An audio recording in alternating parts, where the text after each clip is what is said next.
Drinking and driving, just three words that contaminate the air with a negative chill.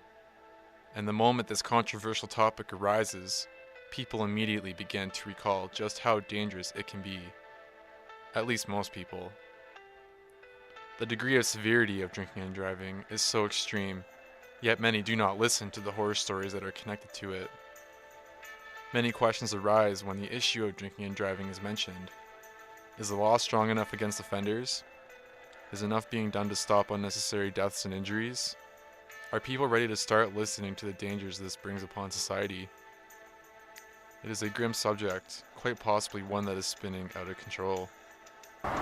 North Bay, gateway to the north or gateway to hell? Drivers in North Bay must take caution when driving a vehicle, especially in the winter months where snow and ice consume the streets. It is an unsafe time of the year on our roads, especially when people choose to break the law and drive while intoxicated. Traffic coordinator of the North Bay Police Services, Constable Alan Bedard, explains how severe of an issue drinking and driving in North Bay is.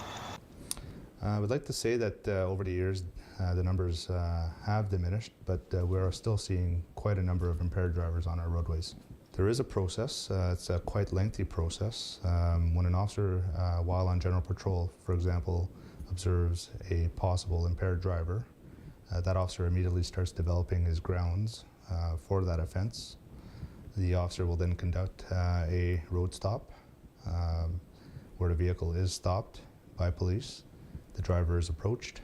The driver is asked various questions in regards to what was observed by the officer in regards to his driving abilities. One of the main questions asked is if the driver has consumed alcohol. If the driver admits to having consumed alcohol, or if the officer suspects alcohol consumption or can smell in the detection of alcohol on the driver's breath, then at that point the officer then will possibly read the driver a roadside screening device demand, which by law now forces the driver to provide a suitable sample of his breath into that approved instrument. Police officials in North Bay are attempting their best efforts to limit the amount of cases involved with drinking and driving. But just like other cities, it is virtually an unstoppable crime. North Bay police bring in suspected intoxicated drivers to the police station, where suspects go through a sequence to initiate immediate blood alcohol level testing and further proceedings if convicted. You become the owner of an interlocking device if convicted.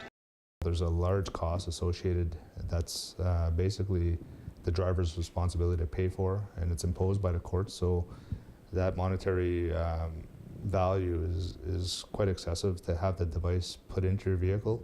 And then there's also a calibration fee, and I believe that it's every so often, every month or so, or every few months, you have to get that vehicle or that device calibrated so that you can keep operating your vehicle.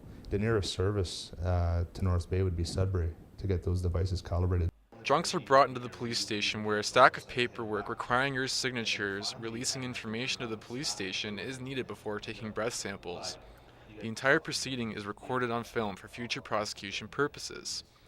The next step is to use the intoxilizer to determine the blood alcohol level. If you are above 80 milligrams of alcohol, you are charged on the spot and locked away.